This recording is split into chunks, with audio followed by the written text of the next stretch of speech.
high mass sample here.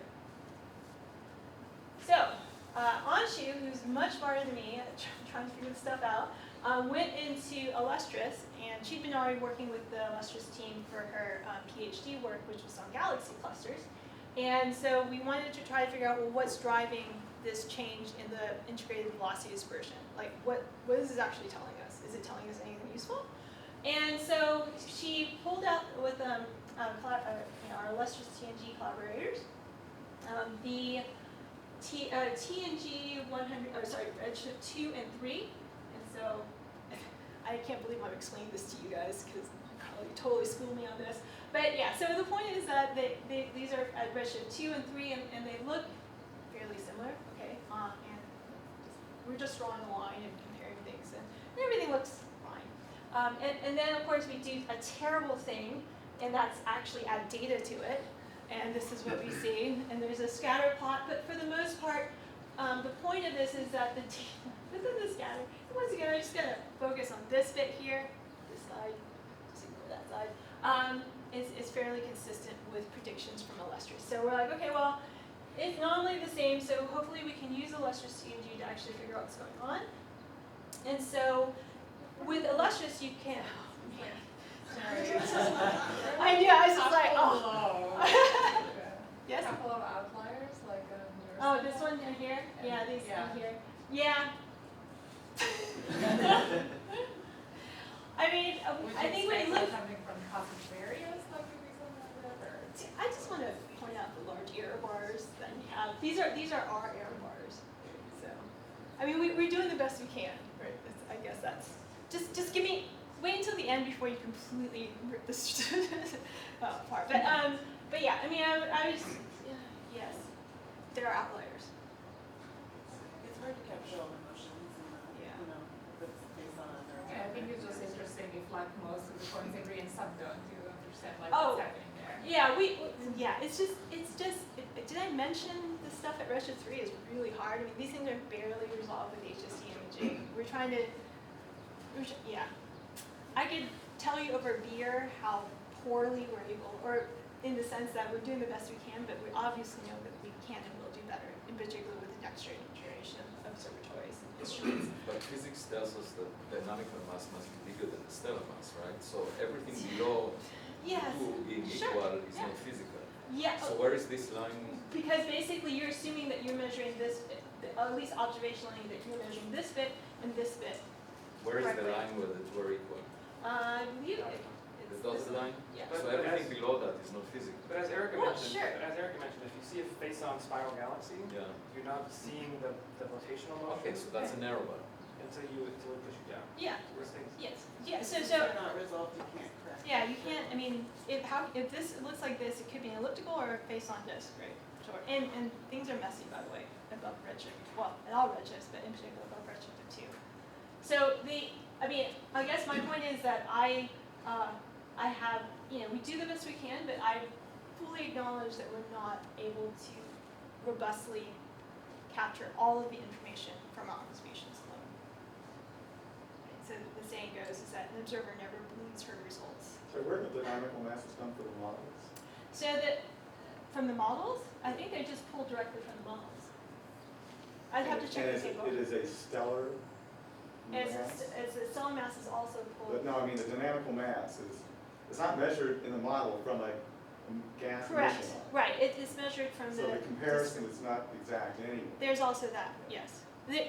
I've had many a long conversation about how to actually convert an observable thing into from actual photons versus what's pulled from the cosmological simulations. And so once again, we're doing the best we can. But I don't think you're apologizing too much. I think. Oh, okay. It's really, Thanks. It's really the model. Much better about that. Problem. Yeah, I mean, look. I think the point is It's that. true, they're not reflecting. Yeah. I mean, look, physics is hard. Galaxies are complicated, right? I mean, as someone pointed out, we can predict general trends in the weather, but we're not going to. I mean, it's sunny outside, and this morning it was raining. So, I mean, I guess people knew that it was going to clear up. But anyway, look at. Just let me continue, and then we can continue to delve into this further, which is exactly. Actually, I think this is. This is exactly the conversations I was hoping to have in the next couple of days. So feel free to just. Yeah.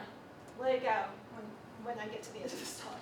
So in terms of, what does this allow us to do, we can go into Illustris, and now we can actually trace back where all those, stars, or star particles, and the various particles that correspond to gas, etc., the things that end up in the redshift 2 galaxies, where were they at redshift 3?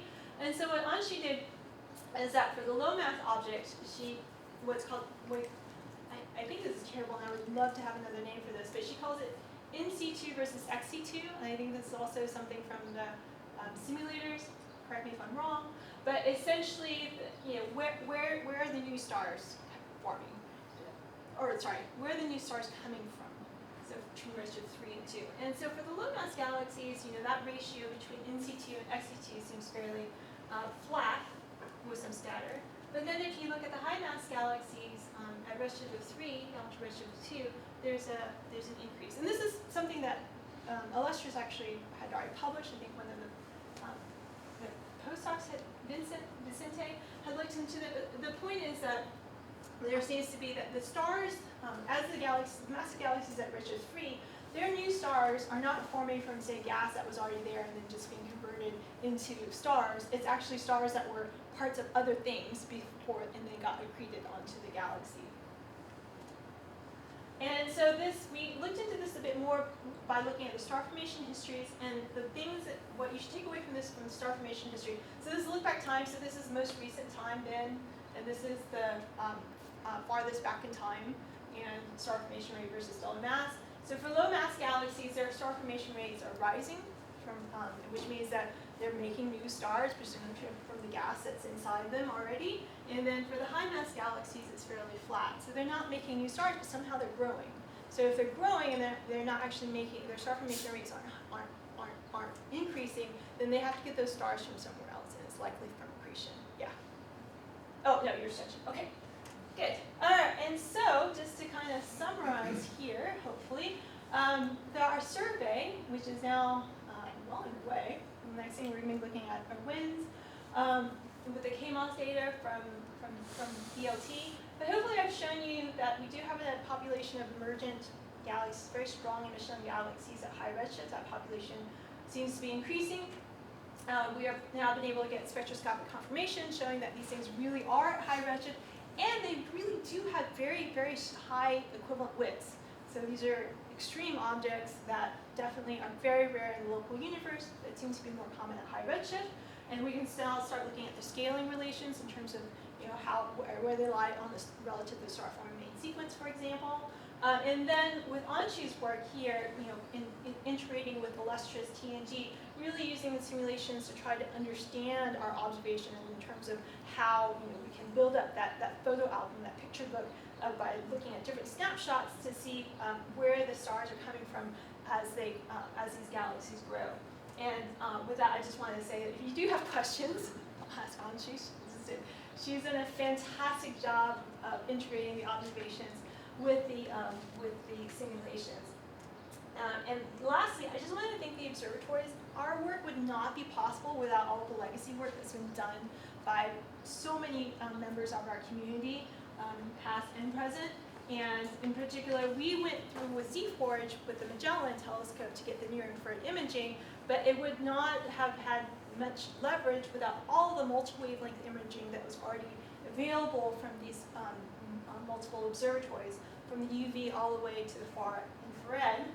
And then lastly, of course, I just want to thank my team. This is just a picture that was taken earlier this year. He's not a member, he's a friend.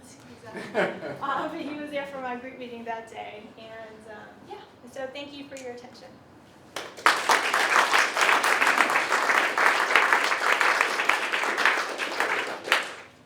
Great. A lot of you got questions in while she was going, but additional questions for B? I think Abby has a question. Or sorry. So I guess this plot that you showed, the dynamical mass versus stellar mass, basically is the mass to light ratio of those galaxies. And I don't see that as a great triumph theory, that the mass to light ratio of those galaxies is roughly the same. Why is that a great triumph theory? Oh, no, it's not a triumph of theory. It just means that we feel confident that we can actually compare it to the theory. In the sense well, but the comparison is just the mass divided by light, right? That's what you're doing. The stellar, you mean for us or for the theories? No, I mean the observations. What are they telling us? It's the amount of mass in stars versus the amount of mass dynamically, right? Which is Yes, usually for called mass, the yeah. mass to light ratio. Sure, Galaxies. yes. And so the fact that they agree, I mean, a constant mass to light ratio would be just a line that goes like that. Yeah, but constant mass light ratio doesn't actually need to have a cosmological simulation that then allows you to Well, trace but the I'm saying particles. The simulations, I mean, this is not a triumph of theory to say that the mass to light ratio of stars, if they have the same IMF, is the same. Okay, but I don't think I was saying that, but unless I Okay, misspoke. so what new information does this plot convey about the success of the theory, other than the mass, the amount of light that stars produce is proportional to the amount of mass that they have. Yeah, so for me as an observer, I mean, there was no expectation that the observations would actually match the theory. But Right. what the theory is saying here is that if you have a certain amount of mass in stars, they emit a certain amount of light. Yes. That's what but that's not, you don't need the simulation for that. Yeah, but you do need the simulation to try to understand by doing this, right? You need the simulation to understand where those stars came from. That's right, but that's not conveyed in this plot.